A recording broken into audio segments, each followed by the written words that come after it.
Now, I'd just like to say that last year we inaugurated the Joan Bradley Memorial Address, and this year we are inaugurating the Jim Costello Polio Hero Award. We had a phone call this morning from Eileen Dunn, who unfortunately informed us that her husband tested positive for COVID. So naturally we had to ask her not to attend today. And I now call on Anne Shanahan to come forward and to say a few words about Jim and to talk about the Hero Award. All right, thank you, Anne.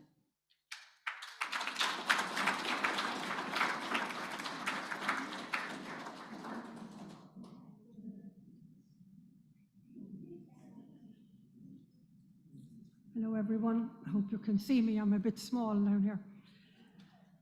Now, Jim Costello was the last of the founder members making an untold contribution to the development and success of our organisation. And Jim passed away on July 22, and we wish to honour his memory by developing an annual award called the Jim Costello Polio Hero Award, to be presented to a worthy recipient at the annual conference. A few words about Jim first. Jim contracted polio at the age of 15 at a rugby match and spent a great deal of his time in an iron lung in Sherry Orchard Hospital. I actually remember when I worked in the organisation going in, he had his office all set up. It certainly didn't look like a hospital room, but he was a businessman getting on with life. Regardless, he was instrumental in much of the work of the organisation he helped to found. Jim was the embodiment of a polio survivor, independent, determined, and selfless in the time and effort he devoted to the running of the organisation for many years, still helping right up to his passing. From its inception, Jim served on the board for many years in various roles, including as chair and company secretary. And he remained a volunteer after retiring from the board and continued to stay in contact with the staff and fellow polio survivors, always willing to be a sounding board and to promote the organisation in the media. And I can, and many others can agree with this. When I worked on the staff, many a time I would have an idea or a notion about something, and the first thing come to mind, run that past Jim and get the okay from him. He was always, he was a wise man, and he would just reassure you and give you the confidence to run with it. In recognition of his work on behalf of polio survivors, Jim was one of 5 polio heroes who were presented with a Louis Pasteur medal during a major conference in Paris to celebrate World Polio Day, the 24th of October 2016. Jim's story is featured in many media articles and in our own published book, Polio on Us. He was unique in his living memory of an iron lung. We are so pleased today to have his wife, Delia, and his godchild, Niamh, with us.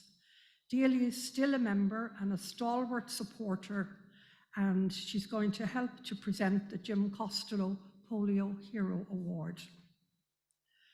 We're delighted to make this award for the first time on our 30th anniversary, helping us to celebrate the evolution of this organisation, which would not have been possible without Jim's enormous contribution. So now, in an organisation of very independent and tenacious individuals, it would be difficult to narrow down who is the Jim Costello Polio Hero Award winner. However, the decision was made by staff and the board without difficulty. For many years, this polio hero has been a constant and reliable support to the organisation. They have always been there to provide background history to incoming staff or volunteers. They've been able to use their contacts and connections to help us with events. They have acted as an intermediary, ensuring that people wanting to be active members of Polio Survivors Ireland had an opportunity to do so. Having developed polio as a toddler, our winner spent 3 weeks in the Fever Hospital in isolation with only one visit from their mother. A story sadly familiar to most of us. They spent much time in Kappa Hospital and then in Baldoyle Hospital, with memories of therapy pool that instilled a lifelong fear of pools. The years that followed were interspersed with lengthy stays in hospital for corrective surgery, sometimes being spoiled, but also crying their eyes out on returning to hospital after visits with family. Our polio hero, people being kind, and noted there were many worse off than them. As a long-time member of Polio Survivors Ireland, this individual has been on various committees, including social support, strategic planning, fundraising, board subcommittees, as well as on the board itself. They have tirelessly worked to support the development of the organisation in the same spirit that Jim has done. They have also represented the charity in the media countless times, helping to raise awareness of polio survivors and post-polio syndrome. In most recent years, our polio hero undertook a fundraising challenge for the first time ever, taking part in a well-known event and raising considerable sums of money in the last few years. The staff members say that they never complained about their disability, nor any of the difficulties thrown their way by the legacy of polio. A hero is a person admired for their courage, outstanding achievements, or noble qualities, for dedication and tenacity in improving the lives of polio survivors. The inaugural Jim Costello Polio Hero Award 2023 is presented to Anne Burns.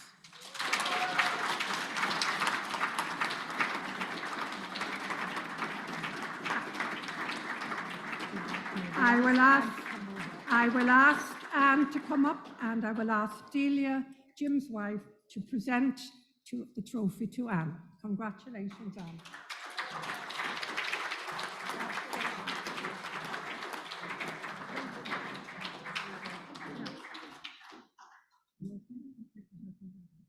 I'm so happy to honour my husband here today and to present this award. And we as a family are delighted to see this organisation, which started at our kitchen table, which now flourished into such a professional organisation. I can vouch for what every word Anne has said. I was there every step of the way. And so this could not go to a more worthy person.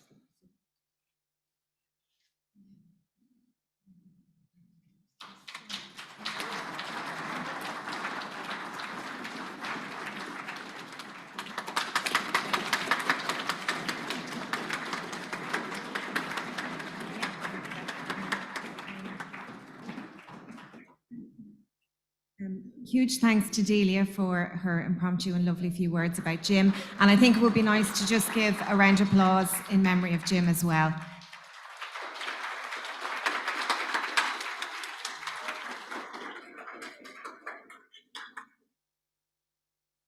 Congratulations, Anne, from everybody. We're all so thrilled. And the Brave Group in particular will be basking in your reflection of the things.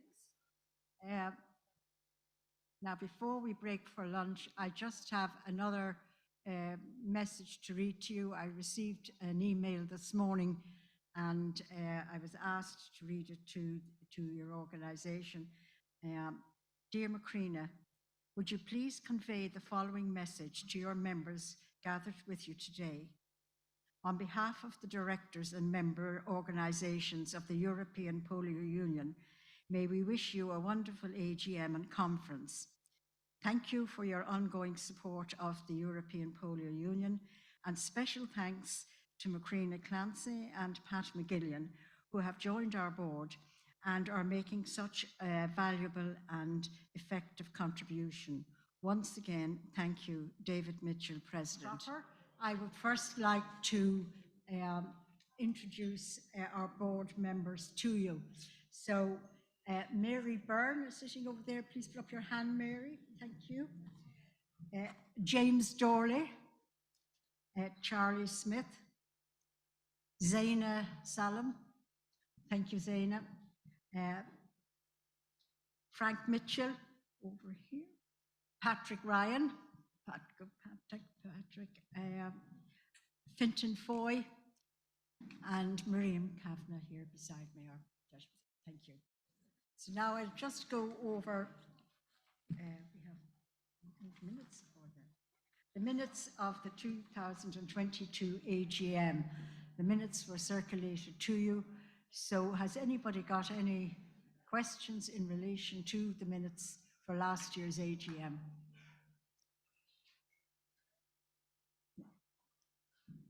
Therefore, I'd look for a proposer to adopt the minutes of the meeting for last year. Could I have a proposer, please? Joan, thank you, Joan. And could I have a seconder? Terry, thank you, Terry.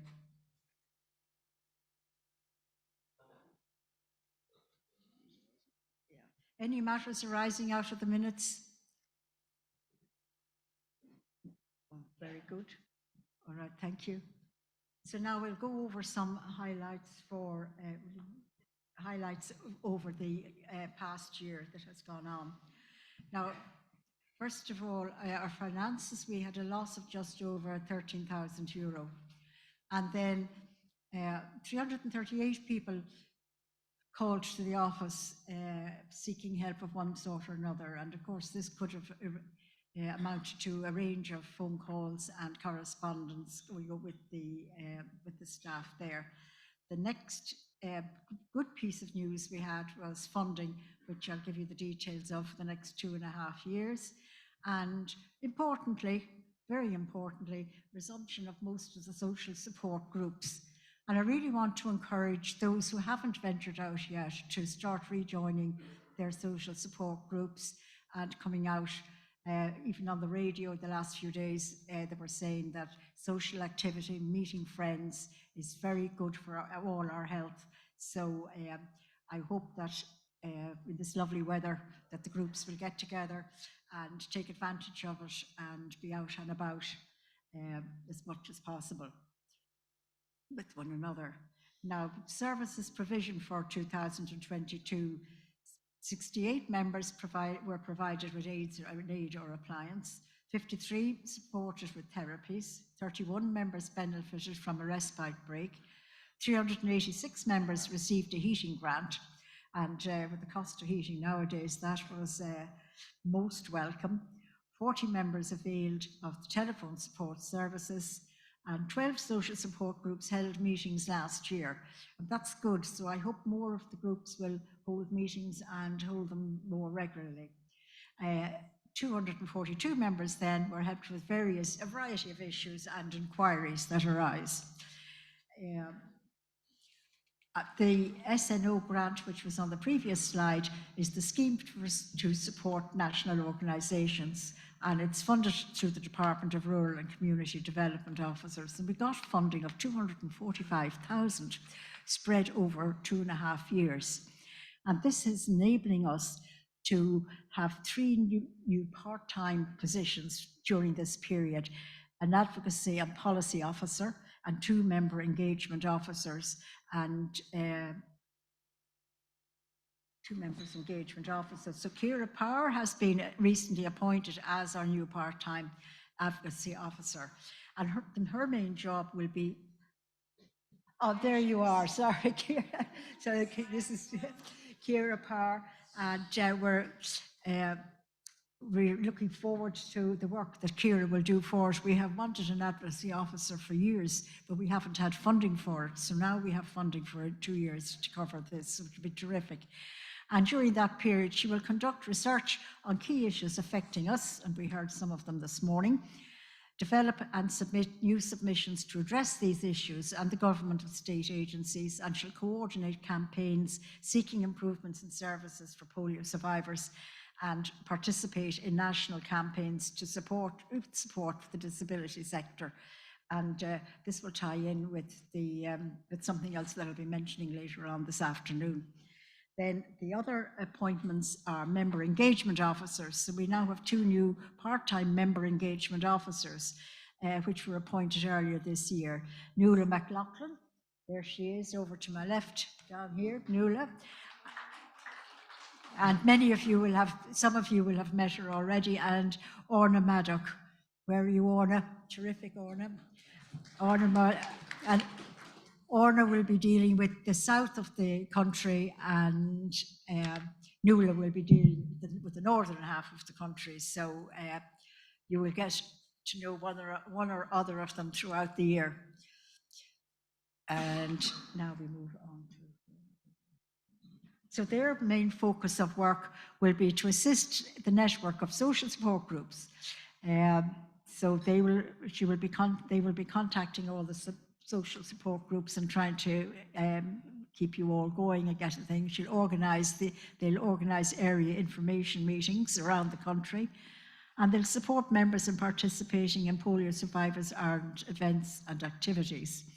Assist members who cannot attend meetings to participate in other ways, and forge links with other organisations that could help polio survivors in the community. So we hope that this will make a big improvement with our members' lives and their connectivity with communities around them in particular. So other developments then that we'll be working on our new strategic plan that has started, and some of you will have been involved in focus groups already, and Fran will outline more details of the progress of that later on this afternoon. And we've been active participants in the campaign to highlight the underfunding of health-related voluntary organisations. You know, there just isn't enough funds going around to help the organisations with their activities. We have recruited 29 new members last year, and 10 members volunteered for active roles within the organisation. And I'd really like to say thank you to those 10 members. You are keeping up the excellent tradition that this organisation has had throughout from its inception of polio survivors supporting and helping other polio survivors. And I keep referring to our slogan, polio survivors for polio survivors, and long may it continue.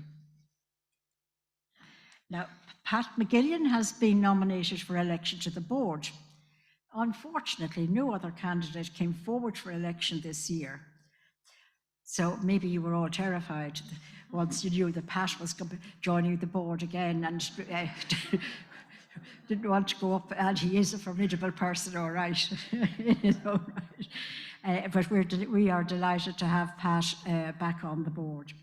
And Pat Ryan was co-opted at the board at the last autumn.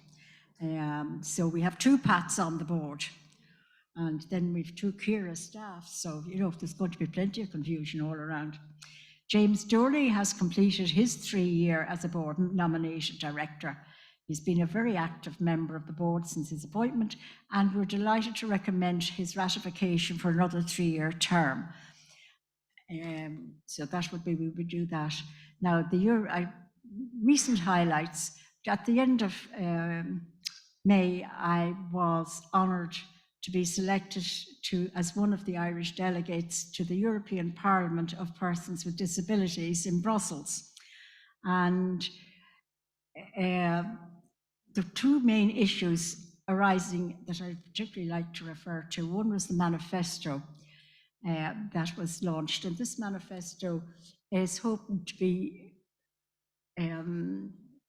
brought forward now between now and next June, when their MEPs are going forward for elections. So there are 5 main points in it. I won't dwell a lot on it now.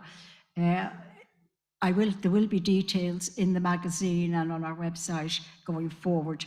But the idea is that each charity selects from the 5 main points their issues that relate to them, and that they ask their MEPs to progress this as legislation within the European Union. So we will have a look at it to see where the interests of polio survivors are in that. And I think one of the other things that happened at it was that we were told that on the 5th of September, I think the date is, that the European Union will formally sanction the European Disability Card. This card has been trialled in 8 European countries for the last 3 years, has proved successful, and now they want to issue it worldwide. So it'll be up to the Irish government to introduce it here as soon as possible. And it will mean that people with disabilities can apply to get this card and take it on their holidays to Europe, whatever, and to be able to avail of facilities for disabled people that are in the countries. And of course, Europeans with disabilities will be able to come to Ireland and receive reciprocal, in our case, free transport that we have here, etc. So this is a very good start of this card, and it would hope to roll it out for other functions in the years to come. And I will just leave it at that. Oh yes, one other thing. I think that the local elections are coming on the same time in Ireland as the European elections for MEPs. So we can all work on our local councillors as well. That will be a very important, and it'll be very close and immediate to have effect there. Now, has anybody got any questions generally in relation to my report on our activities over the past year?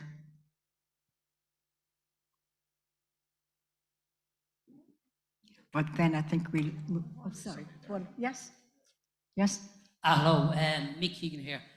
The disability card, I think, is going to be a great help because I've been in Europe, and most places, believe it or not, even in the wheelchair, they'll ask me, have I got proof of my disability? Yes, well, this card, you see, will be very helpful. I mean, it's ridiculous, the questions that one is asked from time to time. And this card will absolutely solve that problem. That's really the whole, and in the countries where it has been rolled out, they're looking for the disability card now. So we really need to get onto our government to roll it out as quickly as they can for Irish people after the 5th of September. That will be the main thing there. Now, could I have a proposer and a seconder for my report? So first, a proposer there, over here, and there's another, and Peter Barron. Thank you, Pat and Pete, on that.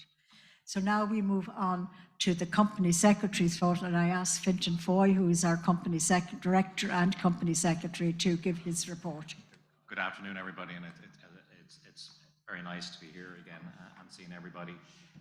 My report is quite brief, and some of which has already been referred to by Macrina. Just for the record and for noting, the company and its officers have made all returns required to the regulatory authorities. The company officers and directors have, as far as we are aware, complied with all necessary statutory provisions. As a board, we've had 8 meetings since the last AGM, and there have been 12 meetings of the board subcommittees, which are the Service Quality and Safety Committee, the Governance and Compliance Committee, the Audit and Finance Committee, and Board Nominations Committee. We've had a busy year. Again, as the Chair has already mentioned, James Dorley has completed his 3-year term as a Board Nominated Director, and we're pleased and glad that James is interested in staying on the board. The board at its last meeting on the 18th of May nominated James for another 3-year term, and the members will be asked a little later to ratify the appointment at the AGM, and this is reference resolution number 3. In accordance with the Constitution, Zainab Salman, Charlie Smith, and Macrina Clancy are stepping down from the board at this year's AGM, but again, we're very pleased that they are offering themselves for re-election. In addition, Pat Ryan was co-opted by the board during the past year and is standing for election to the board at this AGM. And again, as the chair has already referred, former board director Pat McGillion has also been nominated for election to the board. So, formally to advise, as the number of candidates going forward is less than the number of vacancies, Zainab, Charlie, Macrina, Pat Ryan, and Pat McGillion are deemed elected without the need for a ballot. And I think that deserves a round of applause.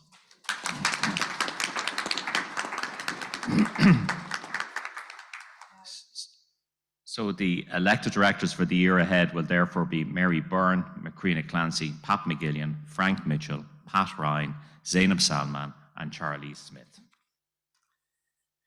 The board nominated directors on the board are as follows: Miriam Kavanagh, myself, and then James Doherty, subject to ratification today. And just again for a noting, there are still 2 vacancies for board nominated directors. Finally, the charities regulator has reviewed our constitution and has asked us to make some changes. This would be normal practice for any charity organisation. All of these concern our memorandum of association. They've asked us to add new clauses to the constitution on areas such as the powers of the organisation to employ staff and other benefits to such staff. Other changes involve clarification of existing clauses to make them clearer and more comprehensive. And again, this is standard practice and nothing to be concerned about. So the board is recommending approval of these amendments to our constitution. And that concludes my report. And I would just also like to acknowledge and thank Fran and his excellent team for the support they have provided to me as company secretary over the last 12 months.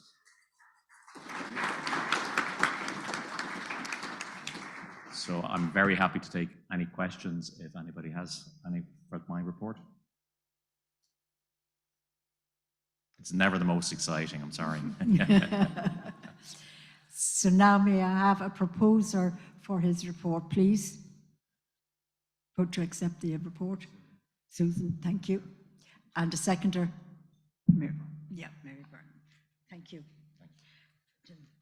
So now I will call on Miriam Kavanagh to give the Treasurer's report. This won't be too long either. I know I would love a very long presentation on loads of financial information just after lunchtime, but I've heard that some people are not so excited by that prospect, so I will keep that in mind.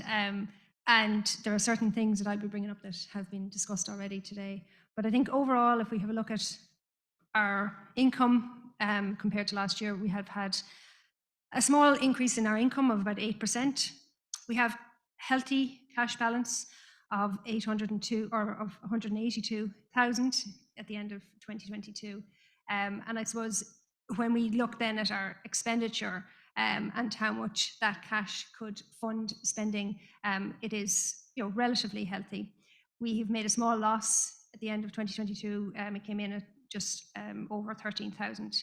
And we currently have 6 staff members. And I want to, I suppose, reiterate what Fintan has said about the work that those staff members and the volunteers have done is incredible. The 6 staff members we only have 1 full-time staff. So I think it is phenomenal value for money and a really, really good result from when we see how much work has actually been done.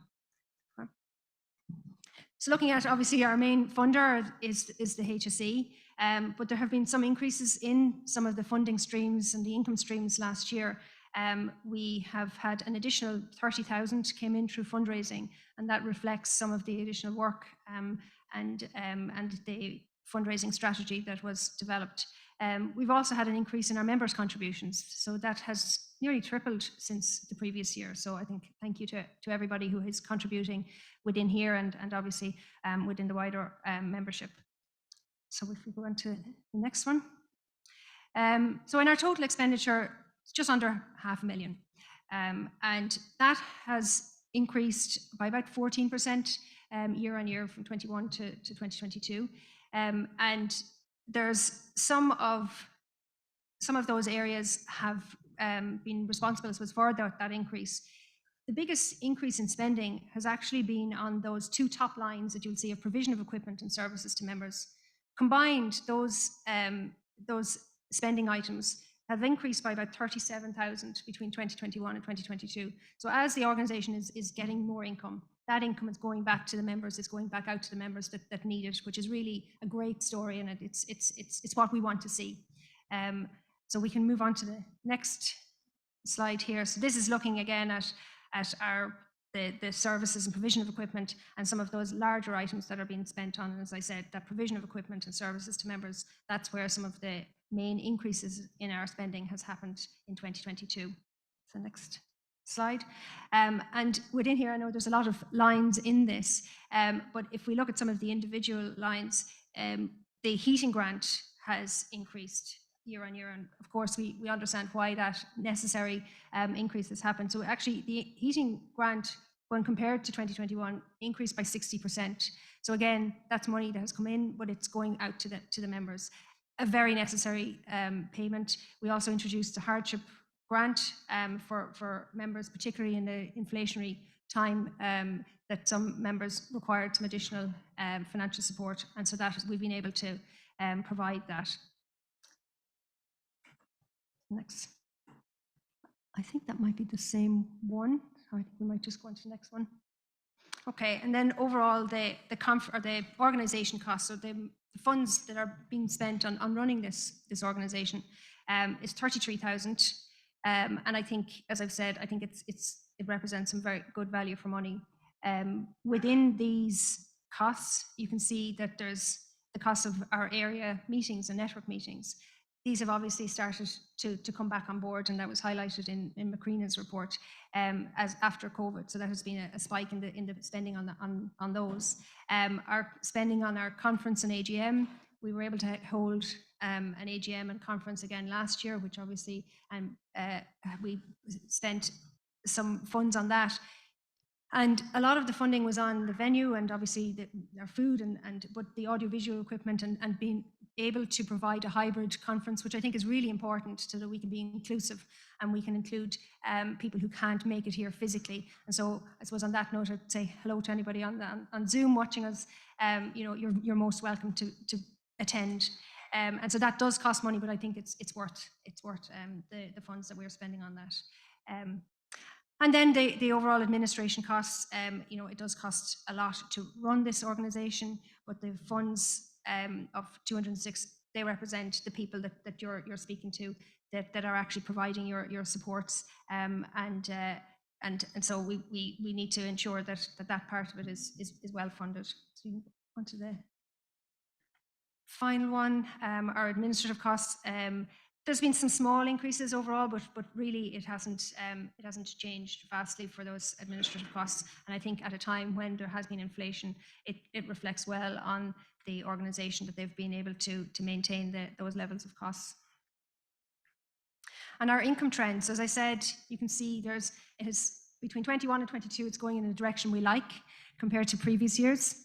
And that is coming from additional fundraising income, and we will see that go up again in 2023 as a result of the SSNO grant that we were successful in applying for and funding our advocacy and member engagement officers as well. So it's going to continue in that vein, and hopefully that's a really positive trend for the future of the organisation. So that's the end of my report and presenting the figures. If anyone wants any more detail, they're welcome to come and ask, or you can ask any questions now. Yep. Mm-hmm. Okay, we have a question here. Yeah. Yes. About your fundraising, congratulations on, I think it was 75,000 you brought in. That's right. In fundraising. Have you a rough idea of the background or the detail, some idea of the detail of the breakdown? Yeah. Thank you. I might refer to our CEO who would have more detail on that. Hi, Anne. I don't have all the details with me now, or at least I'd have to start digging for them. But I know certainly sale of items like the pens and candles significantly increased last year, partly because of the opening up of venues like supermarkets and so on as a result of COVID, that we were able to get out there and sell those. In addition to that, I suppose Emma and also Alex, who was our support person last year, also were very good at targeting companies and grants of different types and descriptions, and we've become pretty slick at applying for these grants now. And I know some of them, like the Hospital Saturday Fund, have been very, very supportive of us over the years. Others, like the Monkstown Hospital Fund, have been very, very helpful as well. So I suppose it's a more targeted approach to fundraising maybe than we used to do years ago. So in years gone by, we probably put a lot of effort into raising relatively small sums of money. Now we tend to be more focused on grants or schemes or proposals that can bring in, say, 5,000 or 10,000 euro in one go, rather than 150 euro here or there. That's not to be dismissive of smaller amounts of money. It all adds up. But in terms of the increase in revenue, it's come mostly from an increase in grants and from the sale of the pens and the candles, I think.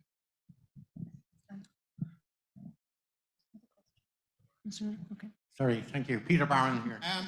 Sorry, I'm always troubled when I see the accounts here because they're always pies and graphs. Whatever happened to the old sheet, i.e. income, less expenditure, etc., etc.?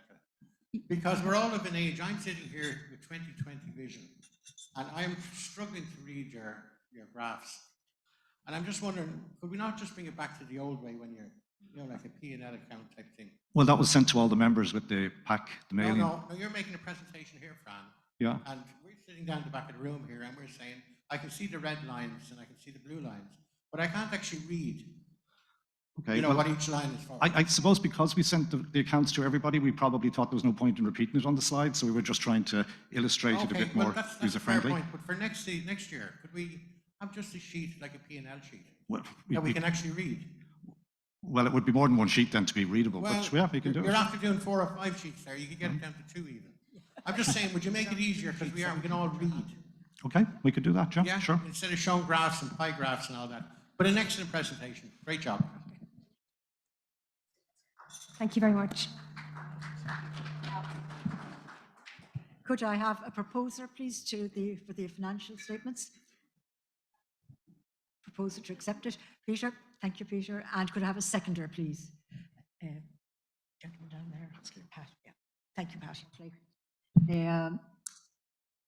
I would just ask everybody, have you got your green cards, which are for yes, and your red cards are for no, and the blue is when you're abstaining on the voting.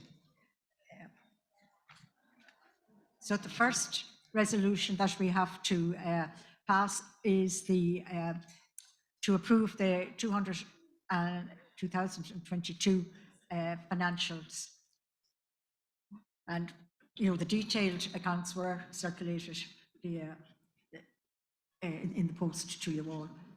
So now could all those who are voting to accept the accounts, would they please raise their green cards and keep them raised until the tellers have told us that they've completed the counting. These are the people in the room. I think now are we through? Yes, thank you. And those against, please raise red card. Well, that's an easy count. And anybody abstaining, please raise a blue card. And now we will move to those who are voting by Zoom. Would ask the Zoom voters to raise their hand to approve the financial statements and to maintain their hand raised. Those voting by Zoom who are voting against the accounts, would you please raise your hands now? And anybody abstaining by Zoom, please raise your hand now. Thank you. Now we go to resolution number 2, which is to appoint BMOL Accountants Limited as our auditors for the year 2023. And for those in the room now, again, would you please, who approve it, would you please raise your green cards? And auditors, the auditors, sorry. The auditors, please raise the red card. And that's another easy count. And anybody abstaining, please raise the blue card. And again, now I move to those voting via Zoom. Those in favour of appointing BMOL Accountants Limit again as our auditor, external auditors for 2023, please raise your hand. And now you can lower your hands, please, the Zoom people. And anybody against the appointment of BMOL via Zoom, please raise your hand now. And would you kindly lower your hand? Anybody abstaining via Zoom, please raise your hand now. And thank you very much for that. We'll move on now to resolution number 3, to ratify the appointment of James Doorley as board nominated director. So all those in favour in the room, please raise your green cards. You can lower your cards now, thank you. Anybody objecting to James being nominated, please raise your red card now. And anybody abstaining, please raise your blue card now. And again, now I go to the Zoom members, and I ask the Zoom members that I want to approve, ratify the appointment of James Doorley as a board nomination director to raise their hand. Anybody on Zoom who objects to James Doorley's nomination, please raise your hand now.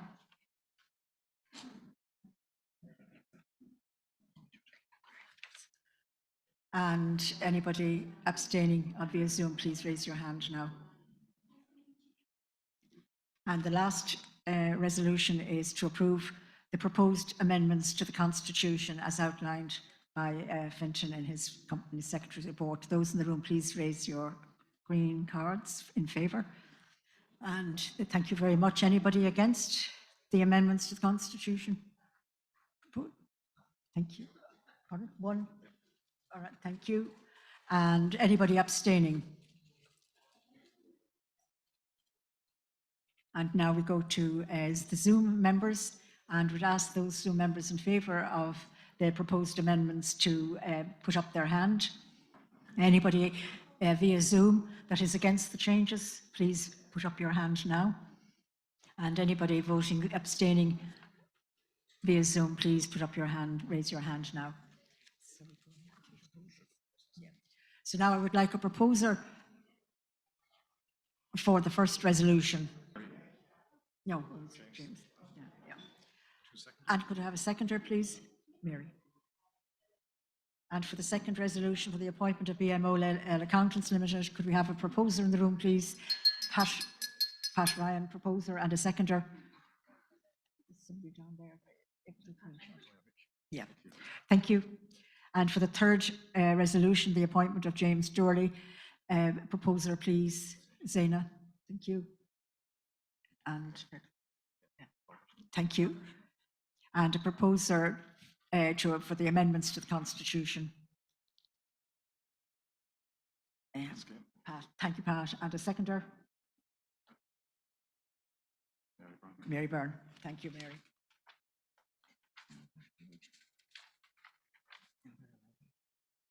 Now we're just waiting for the results to come out. We'll have them in a minute or two. The totals. Yeah. So, as there were fewer candidates than vacancies on the board, there was no need for a board election for elected members. As I said, Pat McGilligan is now duly elected to the board, and we're delighted to have him back again. Now, the results have come. We have the results together now, the tally sheet for this. So, resolution number 1, there were 163 in favour, 1 abstention and no against. Resolution number 2, 170 in favour, 1 abstention and 1 against. Resolution number 3, 174 in favour, 1 abstention and 1 against. And resolution number 4, 169 in favour, 3 abstentions and 2 against. And that's the result of all 4 resolutions have been carried. Thank you.